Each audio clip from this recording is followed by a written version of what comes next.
So let me get started. I'm going to go ahead and share my screen. I hope this is visible to everyone. Yes, Siddharth, we can see your screen.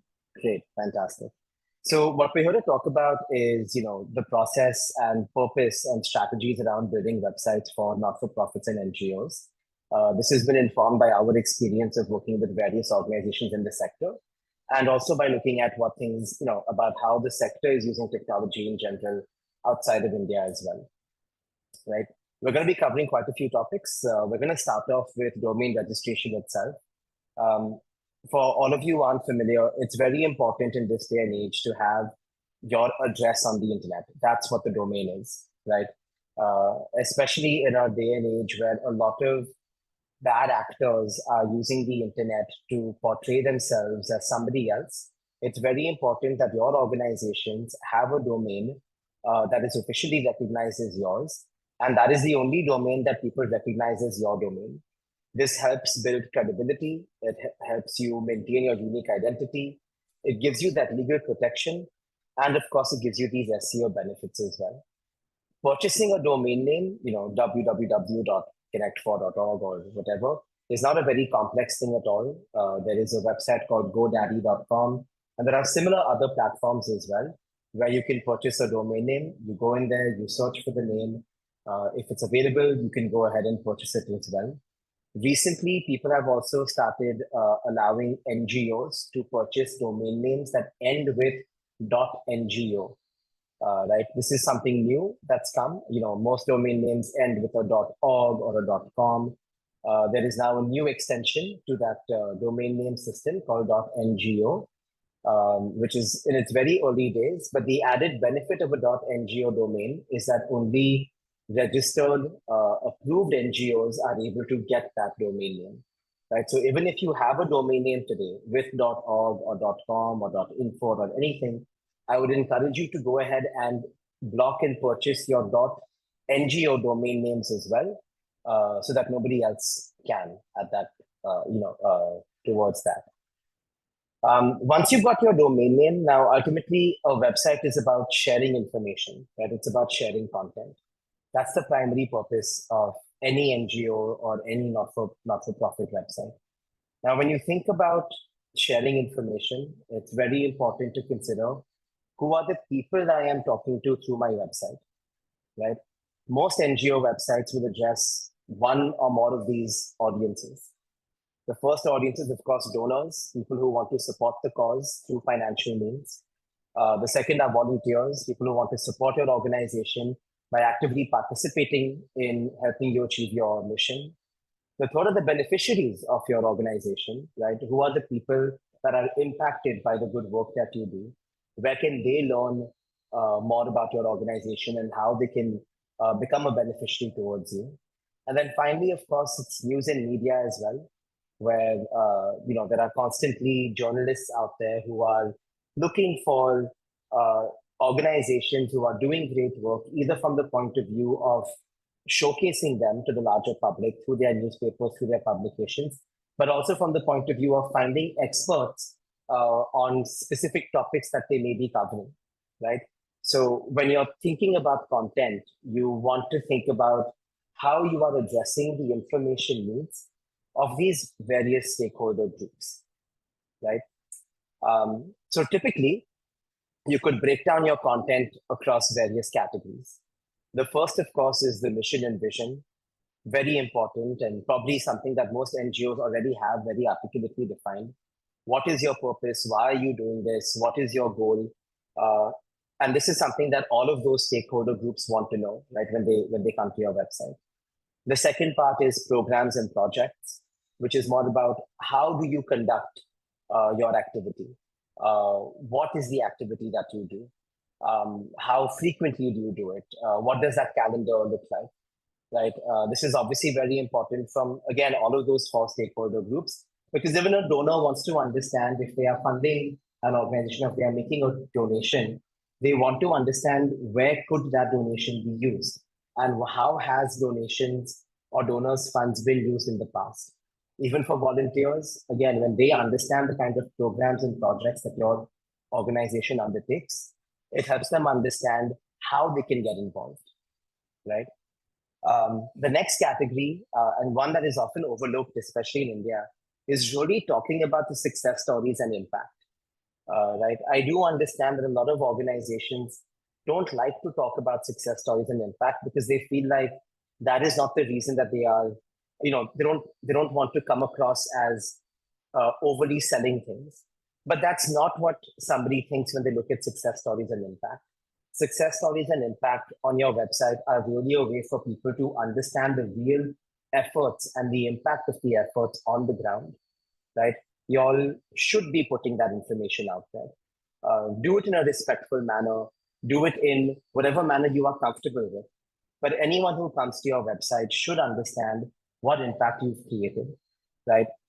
You are not, again, I want to reiterate, nobody is out there to judge. You are not out there to sort of, you aren't putting this information out there to, get approval from someone that, yes, you are doing enough or you are not doing enough. That's not what people are thinking when they come to your website. This is just a much better way for them to understand, above and beyond everything you're talking about, what does that look like on the ground? So success stories and impact are perhaps the most important bucket of your content strategy.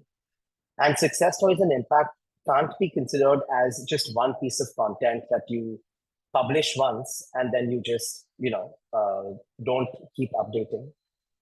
This is the part of your website that you need to be updating on a regular basis, right? Where every quarter, every month, semi-annually, whatever frequency is comfortable for you, whatever frequency you can sustain in terms of uploading new content, you should regularly be putting success stories and impact out there. You can imagine that it will obviously be looking not so great with regards to your credibility if somebody comes to your website and they see success stories and impact, but they see things from 2 years ago or 3 years ago, right? That also makes, that raises questions in somebody's mind saying, oh, are they no longer active? What's going on? Why aren't there additional, more recent updates that the organization is putting out there? The next bucket is transparency and financials. Again, every organization has the right to treat this the way that they are most comfortable with. There is no hard and fast rule or requirement that says, hey, here's what you have to talk about, or here's what you shouldn't talk about. Ultimately, it comes down to your organization and what you are comfortable putting out there. But again, consider that from the point of view of donors, consider that from the point of view of volunteers, consider that from the point of view of the news and media as well.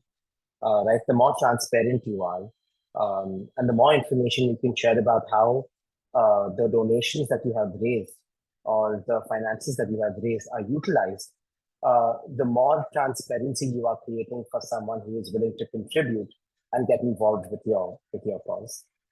The next bucket is news and updates.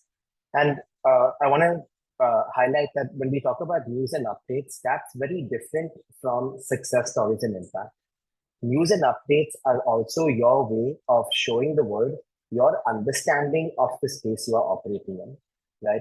So even if the news has nothing to do with your organization specifically, but if it has news regarding things that are happening that affect the beneficiaries of your organization, maybe an opinion piece on a new regulation that either supports or goes against the kind of work you are trying to do, right? That is also relevant content that people should find over here, right? Resources and publications, the more, information you put out there that is more structured in nature, the easier it is for someone to understand how the efforts that you are putting out there help your beneficiaries, right? And these may not be resources and publications that you have created yourself. Maybe there is a UN report that speaks to some of the impact you're trying to create, or that sheds light on the inequities that you are trying to address. Bring that information onto your website, right? Your website is not just a place where only you say the things you want to say. It is also a content hub for all information available regarding your area of efforts and your area of work on the internet. right? Contact information, of course, somebody comes, they should know who to talk to, how to reach out to you, what is the right way to go there. News and media are going to always be an important audience stakeholder. Provide media resources to them, whether it's a media kit, whether it's high resolution images, whether it's videos, information about the founders. You want to make sure that when somebody else is representing your organization, right, through a newspaper article or through a blog or through a media placement, that they are highlighting the things that you deem important. Providing the media with resources like this, with a media kit, which is what a lot of organizations do, allow you to ensure that the way that people outside of your organization talk about you is consistent with the way that you want to be spoken about, right? And finally, of course, impact metrics and statistics. Very similar, of course, to success stories and impact, but success stories and impact obviously would be a lot more verbose. Maybe you'll have a project report or an impact report that is, that takes more time to consume, that is more detailed. This, think of it more as, a scorecard or just, a bunch of numbers that people can very quickly look at and understand, oh, wow, these people are touching the lives of many, they are making a large impact. So it's more of a quick way to understand who your beneficiaries are, how you are helping them, what impact you had with them, and maybe some statistics around the causes that you care about. Let's say if you are an environmental agency, information like, what is the current deforestation rate of the world?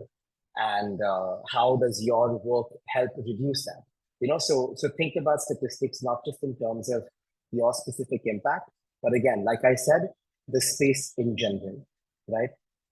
Your website is a content hub, not just for you to speak out, but even for people to learn about the area that you are operating in as well, right? And coming back to, package your content in an audience-centric way, right? You know what donors are looking for.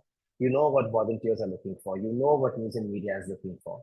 So make sure that your content, as you keep developing it, right? Like I said, it's not a one-time effort. You must have a content calendar where every quarter, semi-annually, whatever frequency works for you, you are generating new content. So make sure that as you are generating this new content, you're always keeping that audience in mind, saying, hey, what does this piece of content have to say to a donor? What does it have to say to a volunteer, and etc. And finally, ways to get involved, right? You will, of course, write a lot about how people can donate, how they can volunteer, but there may be ways for people to contribute to you that you may not have thought of. So you want to sort of leave that space on your website where people can share open-ended ideas of, hey, here's how I think I can get involved. And you never know what comes out of these things, right? Maybe a lot of it is maybe irrelevant, but you may have those one or two suggestions that could be really, really important and really, really impactful for you. Great. So I think from everything I've spoken about, it's quite clear that the primary goal of your website should be to establish credibility. And this might sound a bit counterintuitive because a lot of people think that, oh, if I'm getting high traffic on my website, it means my website is good. That is not the case, right? NGO websites are not an Amazon or a Nika or a business website where the more people that come, the more, well, in those cases, the businesses, the more money they make. In your case, the more people that come to your website does not translate to the more impact you will make on the ground, right? Your website is a support to the work that you are doing on the ground, not a driver of the work that you are doing on the ground.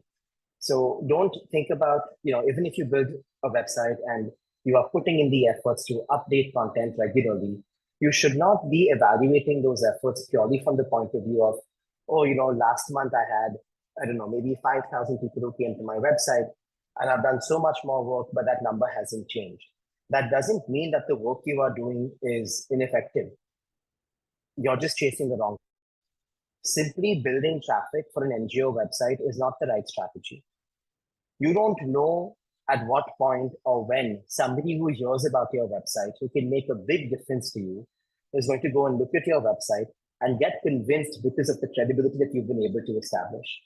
So one highly influential person one highly influential or highly passionate and motivated volunteer is a lot more valuable than 10,000 people who came to your website and did nothing, right? So don't just blindly chase traffic. Chase the right traffic. Create content to attract the right audience. For you guys, it is not a numbers game. It is a numbers game for other people who have websites, but that's not the case for you, right? So let's talk about how do we generate quality traffic and how do we build leads, right? So like I said, it's quality over quantity, right? Creating quality content and putting that out there will automatically start getting you the type of quality audience you want. Like an example could be an environmental impact organization increase conversion rates, donation rates by targeting environmentally conscious individuals through SEO campaigns. Now, what that simply means is that this organization was regularly publishing content, blog articles, sharing reports, sharing news and information on environment impact activities, right? And when somebody goes on the internet and searches for something and that name comes up, that is way more valuable to you than just 10,000 people coming to your website. Because that person who was on the internet looking for information, trying to understand what is being done to address some of the problems we are seeing, is obviously a lot more motivated to either be a donor or to be a volunteer to your organization, right? Or it's a journalist who is looking for organizations who are doing good work regarding regarding an environmental issue that they are reporting on, right? So you see what I mean by using the right content will automatically get to the right people, right? Once you get the people, right, it's about then engaging them. How do you then convince the visitor to your website who has now come because they found something you have written about, or they have found some work that you are doing very valuable, very impactful? How do you get them to now become part of your community, right? The way to do that is not just by saying, hey, donate to us or become a volunteer. There are many other things that you can offer people who are interested about your cause. Case in point is the webinar we are in, right? As an NGO, you should become knowledge leaders of the space that you are active in. Like an example is an old age home utilized content guides and webinars, resulting in a 20% increase in conversion, right? Now, an old age home speaks to an audience of many people who probably are taking care of the elderly at their homes as well. So imagine content coming out from someone, from an organization like that, about how can people help their elderly at home, right? They recognize you as an expert in their field. And if they find that information helpful, they are but obviously going to want to support your efforts and either become donors or become volunteers, right? So create content to build community, put information out there that even helps others who in their own way are trying to work on the same impact areas that you are working on, right? This is perhaps the most collaborative part of the internet you'll find. What you have learned as an organization that helps create impact is what's going to help others as well. So use your website to put that information out there. That will automatically attract great quality audience that will become important stakeholders and partners for you in the future, right? Now, once you've started building this community, say you have a newsletter, say you have a WhatsApp group, say you have donors, say you have volunteers. Once they've sort of become your community, the job doesn't end there. You'll need to continue nurturing that relationship with this person. You need to continue engaging you need to continue engaging them. This is an example of an email that I get from an organization that I had donated to, where every month they send me an update on an animal, on an elephant in their shelter that I had adopted. And it's extremely valuable, right? It keeps it top of mind for me. It allows me to share this email with others who might be interested in wanting to support a similar cause, right? They send me a photo, they send me a fun story about what my adopted elephant did. And it's also something I share with my children, right? So you really can't imagine how powerful something like this can become. This is an email I will share with somebody else who's interested in supporting the same cause. And that becomes a viral activity that helps support your, that helps support your efforts more and more. Because the more content you give out there, the higher the potential for that content to get shared by that person. And if someone is passionate about contributing in whatever way to your organization, you can rest assured that any information you share with that person, they will share with others that they think care about the same causes as well, right? So in that way, your community becomes your ambassadors. They will bring you better people. They will connect you with people who care about your cause as well. But you have to give them the tools to be able to do it, right? And emails like this or WhatsApp updates that are also personalized, right? This has my name on it. They enable someone to really make it possible to further your mission by talking to others about it, right? And this sort of content doesn't just have to sit inside emails, right? It's also about social media. If you were able to sort of talk about, let's say we take the same example of the Sheldrick Wildlife Trust, where people can adopt animals and support them. Every time that these organizations share an update, they ask me, hey, would you be comfortable if we tag you on our post about your elephant doing something funny on social media? I'd be more than happy to. And that again becomes something I would repost on my account and share with others, right? So making people part of spreading your message is a very powerful way to continue engaging them and continue making them be connected to the work that you are doing, right? Now, it is quite clear that 1 year from now, when the amount I donated for 1 year of this elephant scare ends, I am going to want to do it again, because it's been an extremely soulful and extremely gratifying experience for me as a donor as well, right?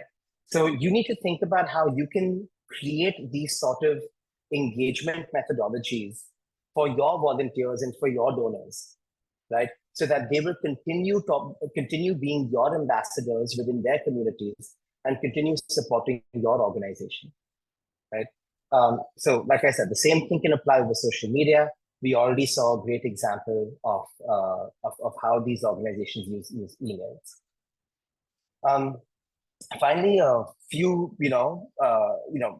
lot of organizations obviously want to use the internet to raise donations, right? We're going to talk a little bit about how to go about doing that. Again, this is coming down to content. You must talk about the mission and vision. You must showcase how the funds are to be used, right?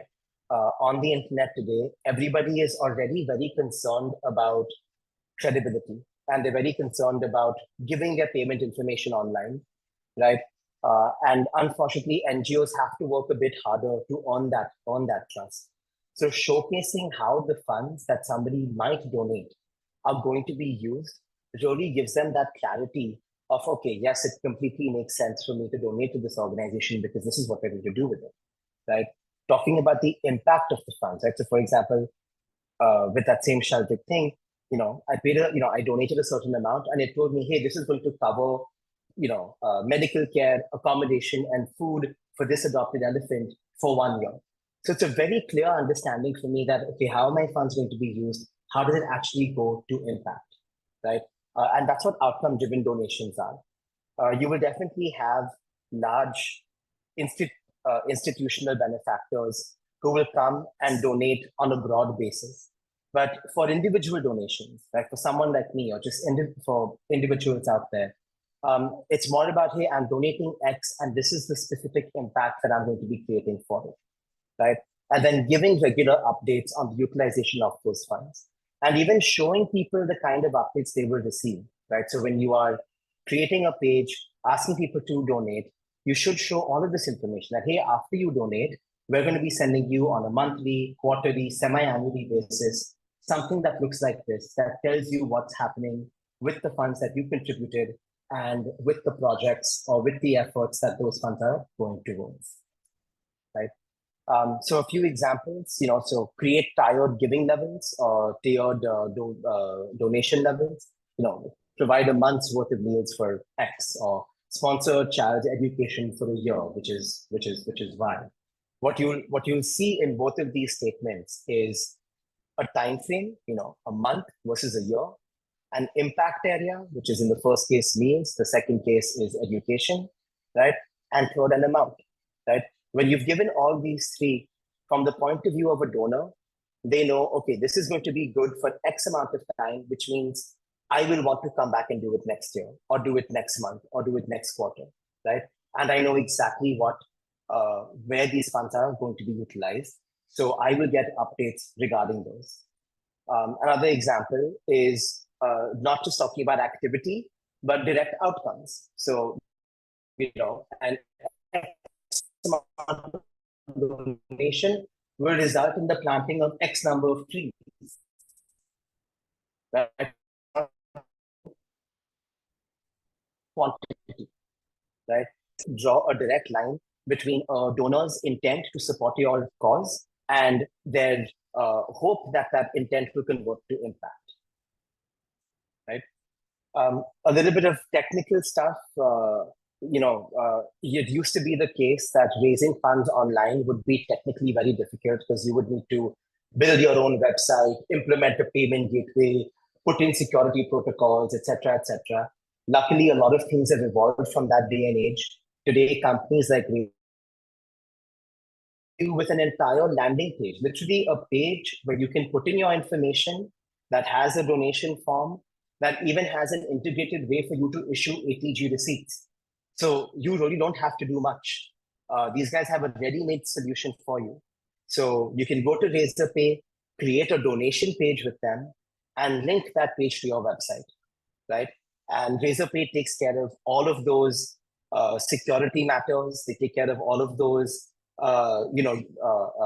functional things like ensuring that the customer gets an email about their donation. If you also upload your information into Razorpay, they can even issue an ATG certificate and an ATG receipt on your behalf, right? And definitely, you, at least as far as Indian donors are concerned, you must talk about how people will get an ATG certification, even if it's not about the intent here from a donor's point of view. They are not only donating to sort of optimize their tax payout, but the ATG again lends credibility to you, right? So for every donation, no matter how large or how small, issue that ATG certificate, because again, remember that every donor, every volunteer is going to be your ambassador, and when they get that ATG, they are able to go and sort of show it to other people and say, look, this is a very nice organization. I made X amount of donation. Here's what happened with it. I also got this ATG certificate. They really know what they're doing. It makes it easier for them to advocate for you, right? So I would definitely recommend, if y'all don't already have a way to collect donations online, please go to razorpay.com. You will be able to find all you need over there, and we'll be able to provide you with pretty much a out-of-the-box solution to collect donations online, manage them, and also fulfill your compliance and regulatory requirements around it. And in case you choose not to go with something like that, if you are going to build your own donation form, then make sure that your donation form is extremely simple, right? It cannot be overly complex and ask for more information that you need, because again, people are obviously concerned about putting critical information online. And make sure you're talking about how you are protecting your donors' information, right? Give people the ability of saying, hey, I want to be anonymous. Give people the ability, and again, when they're saying that I want to be anonymous, that then means that you will not be showcasing the fact that so-and-so person donated X amount. You will not do things like that. Also, on the other hand, give people the option of saying, hey, yes, you can talk, please do add me to your public list of donors. Because for a lot of people, that's also something that drives them to donate. They want to be publicly recognized for their impact or for their efforts in supporting organizations like yours. So leave those choices to the user. And I think that brings me to the end of all this information. I would love to use the remaining time we have over here to talk about these points, answer any questions. Yeah, we can open this up to the floor for Q&A. Great. Thank you so much, Siddharth, for the lovely presentation. I think there were a few things that were pretty new to me as well. So it was wonderful for someone as well who's been working on the website. So yes, it was wonderful, like the presentation, the information, also about the donation page. I think these are certain like really important aspects of nonprofits nowadays, because there are times where we as a nonprofit don't want to rely on any other platform. So I think it's a great example of it. So yes, thank you so much. I would like to ask our participants like one or two questions, and then yeah, we can keep it open for our participants to ask any questions.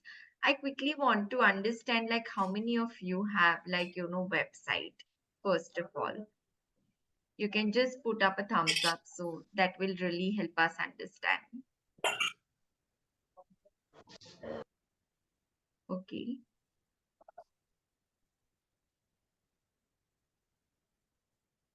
great. I can see like good percentage of nonprofits have their website. The people who haven't raised, like who haven't chose thumbs up, should I consider that you don't have website right now?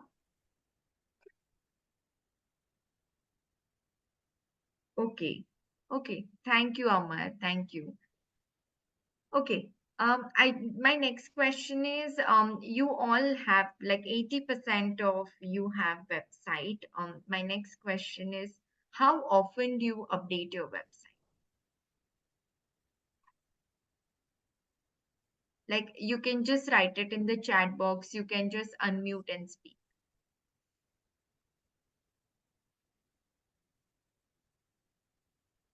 Like, are you updating your website every month or basis on some cause, like, right now World Autism Day went. So did you update your website during that time? Or World Environment Day is coming. So are you gonna update your website as per like specific days? Requesting participants to just unmute and talk. Okay, quarterly. Thank you, Murli. Anyone else?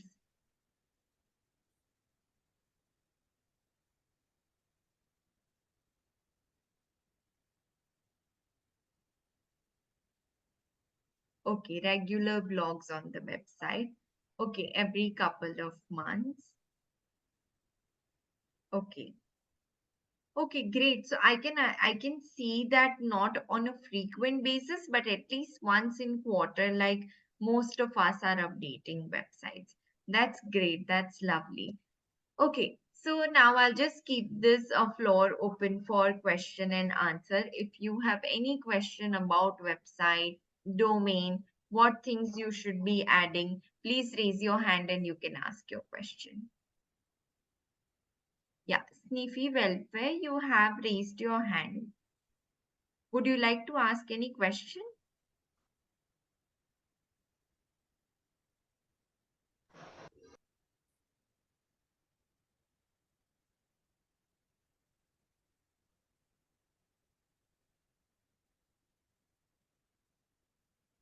Okay, thank you, Niyati. Thank you for your response. Great. Do you have any question that you would like to ask? Yes, Niyati, please go ahead and ask your Yeah. question. Hi, ma'am. Just want to know that, like, on a website of particularly talking about an NGO website, I have gone through a lot of them. My question is, what should be the sequence? Like nowadays, we know that there are different UI UX strategies being used to make websites more and more engaging, so as to catch the attention of the volunteers or the donors or beneficiaries, whatever it may be. I have seen there are many opinions now, right now. Like you should put up certain so and so things in the beginning. What should be there on your home page? So just want to know, like, what is it? What is an ideal way to present a homepage of an NGO website in the current scenario? Because I know the trends keep changing, but what is something that you should always have on your homepage? That's what I want to know. Sure. So thank you for the question. See, your homepage should give anyone who comes there a quick overview of everything you do, right?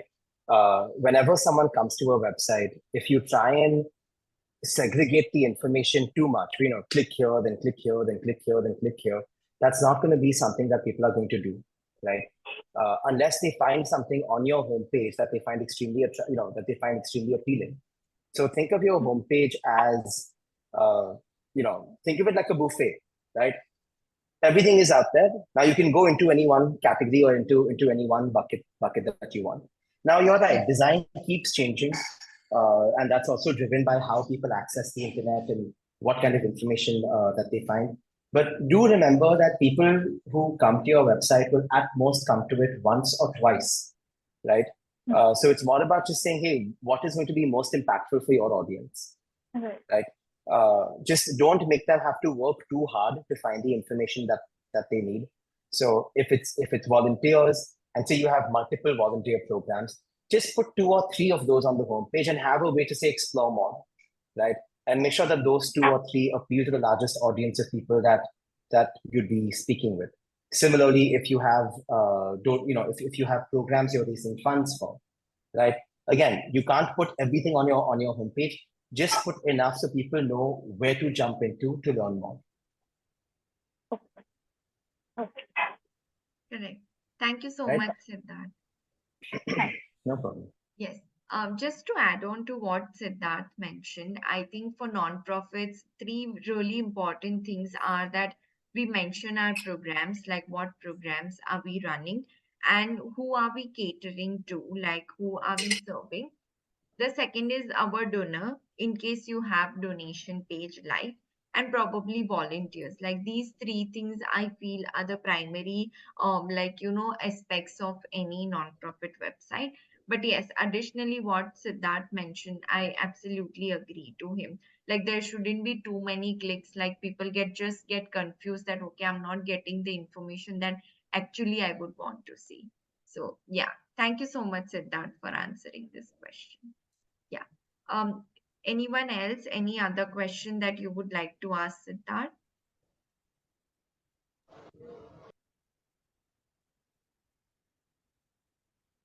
Or if you want, you can put it in the chat box. I'd also like to ask about the hero section of the website. I've seen like most of them keep carousels and they show their programs on those carousels. But there are some websites who always like they just show a simple picture depicting what their organization is actually working on. So I've seen that carousel is kind of an old fashioned now, but I don't know how impactful it is in right now as well. So just if you could show some light on that. So, there's no right or wrong with regards to design. I mean, that's a purely aesthetic decision, right? I personally don't like the idea of carousels because if it's such important information that's going to go on the top of your page, you want to make sure everyone sees all of it. Now, if you're doing a carousel, someone's going to spend maybe just a second looking at the top of your page and say you have 5 slides. They don't even look at one of those. No one's waiting for all of those to go through, right? So the carousel really comes down to what information you're using it for. If you're just using it to sort of show photos of things like that, where it's not going to where it's not critical information that people don't miss, then sure, use a carousel. But if you're going to be using your carousel for things like, oh, here are my 5 programs, I don't think that's a very good idea because you don't know whether they're going to see all 5. You'd rather show them in a listing below, right? In most cases, I prefer that you have a very appealing image about what your organization does and put your mission and vision right there, right? And then people can learn more as they scroll down. There was also a question from Amar on, is it okay to have a free domain website? Amar, could you tell me, so usually free domains are not actually yours. So could you tell me or share in the message what your domain is? Like, what is your free domain?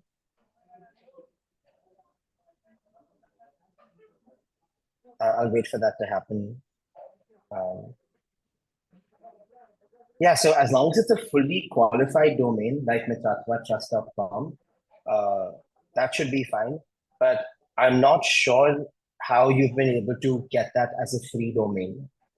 You should check, on record who the actual owner of the domain is and how to manage the domain, because usually it's not No, something sorry, that not .com. I have built this website on free platform like free host and some XYZ, something is coming. So if you Google my Mitra.trust, you can open Mitra.trust website.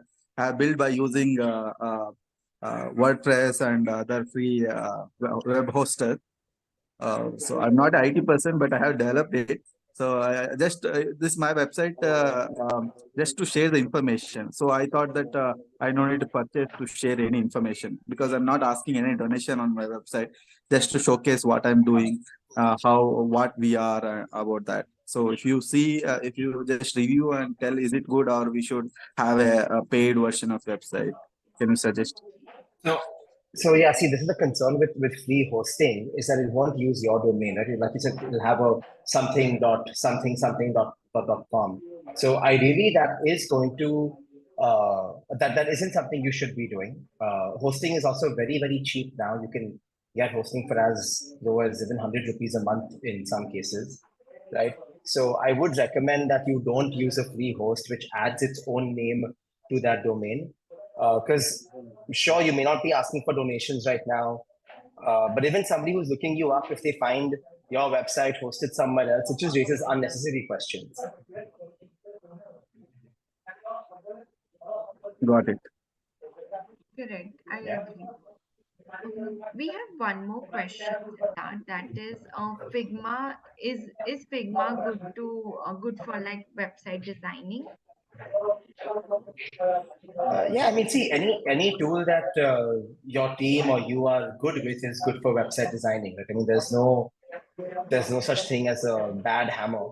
If you need to hammer a nail, you hammer the nail. So it really comes down to how, where your team's capability lies or where your capabilities lies. But yes, Figma is a very well established tool, and even Figma, for example, to design websites. But it comes down to whatever you're comfortable with. Correct. Great. Yeah, that was a question from Utsav. Utsav, if you are looking for website designer who can build your website in Figma, do contact us at ops@connectfor.org. We have bunch of volunteers who can help you out in this. Yeah, great. Yeah, are there any other questions? Any query? Yeah, hello guys. Yes, Saloni. Hi. So Hi. our organization works for the tribal people and rural settlements in Maharashtra. As one of our programs, we are also catering to their employment opportunities, like providing them with good employment opportunities and giving them a good access. So while we are working in these villages, we have discovered a lot of talent, like people who paint very nicely, or people who are very good with hand carved objects, like handicrafts and everything. So what we have noticed is that to give them a platform, like rather than a physical one, we are looking to give them a online platform. So I just wanted to ask how we already have a website of Alog Welfare Foundation. I just wanted to understand how we can integrate, an online platform and showcase these products in the website itself. Like, giving them more information about how these people are creating and giving them more information about this whole employment program, and also giving them a platform where people can buy these products from our website. So, see, it will be difficult to. So, let's say you actually go out there and build this, right? The bigger challenge is not about actually building the platform, it's about making sure you're getting the traffic to then actually make transactions on this platform, right? So, see, simply building a website does not mean people are simply adding a new feature, or say like a mini and store to support these artisans in the regions you're working with, does not guarantee that people will actually come there, right? And it's not something that people are looking upfront that, I'm looking to purchase something online. It's highly specific in that sense. So unless you have a very aggressive marketing strategy to make sure that people are going to come to this part of your website and see the products created by these artisans and then make that payment, it might just be a lot of effort with not much to show for it on the other end. What I would do is sort of test the strategy before actually building everything out. See if you can use your existing community, even just send an email out and say, hey, here are 5 beautiful products made by these artisans that we work with. Would you be interested in purchasing this to support their efforts? And if your community is responding positively to that, then you have the signal to know that, okay, yes, this could work, right? So I would suggest testing the strategy before actually going out there and building the entire platform, because it is going to be a little bit of effort from your end. You will have to build that website. You have to manage the content. They aren't going to manage the content on their own. You have to think about shipping, logistics. It's a lot of overhead that comes with it, right? It's not just, oh, here's a place where people are going to be able to buy something from. So to summarize, test the strategy. Maybe put up some information on your current website. Are your current visitors expressing interest to learn more for something like this? And then take a decision on how you want to proceed with that effort. Okay. Thank you, guys. Great. Thank you, Saloni, for the question. And thank you, Siddharth, for answering Saloni's query. We have one more question from Krupali. For donations, we have 2 different accounts, one FCRA and one is non-FCRA. How do we ensure that the donor is choosing correct account? Yeah, so I wouldn't see, you can't expect the donor to know what the right account is, or even what FCRA or non-FCRA is, right? Donors are not, it's not their business to know, fundamentally.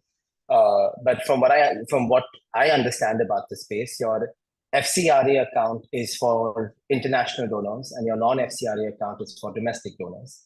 So on your donation form, you're obviously going to have a address, right? Or you're going to have a choose your country. So based on what people select as the country, you should automatically, or your setup should automatically select the correct payment gateway for the user, right?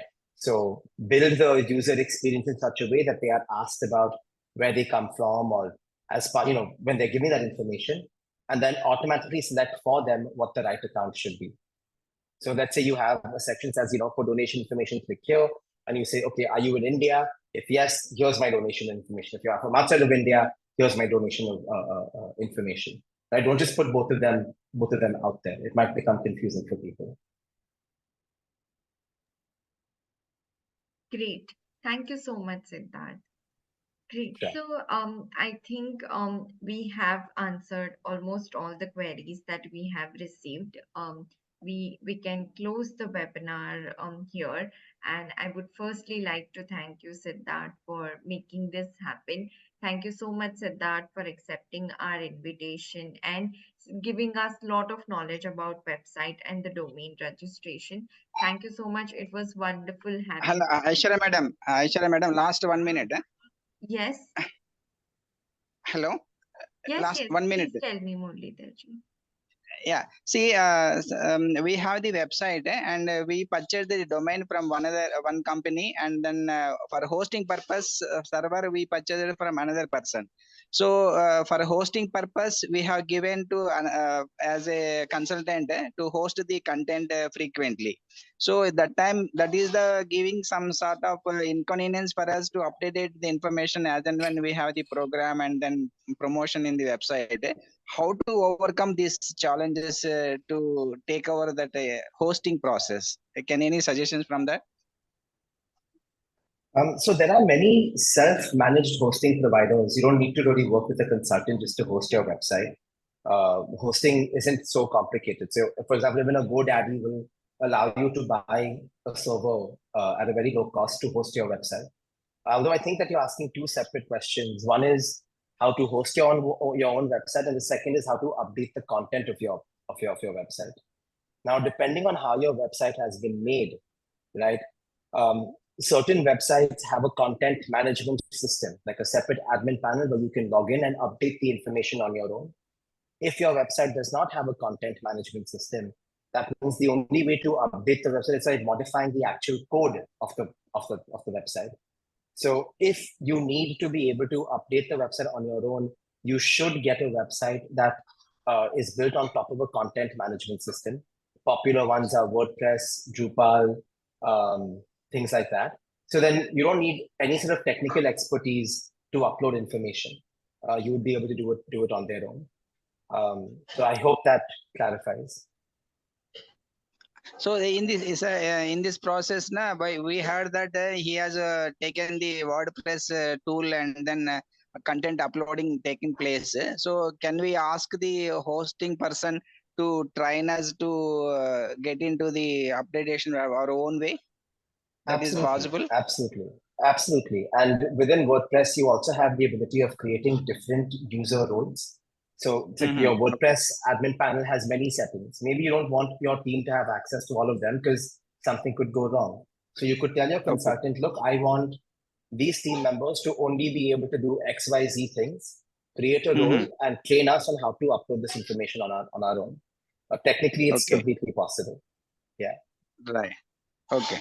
Thank you very much. I will connect to him and then get back to further. Sure. Thank you. Sure. Thank you so much. Great. Thank you so much, Siddharth, once again for providing us with your lovely time and insightful information. Thank you all the participants for joining for today's session. We'll be in touch with our future webinar sessions. Yeah, thank you so much, Siddharth. It was lovely. Thank you. Thank you, Team ConnectFor, and all the best, everyone. Have a wonderful day. Thank you. Bye-bye. You too. Bye.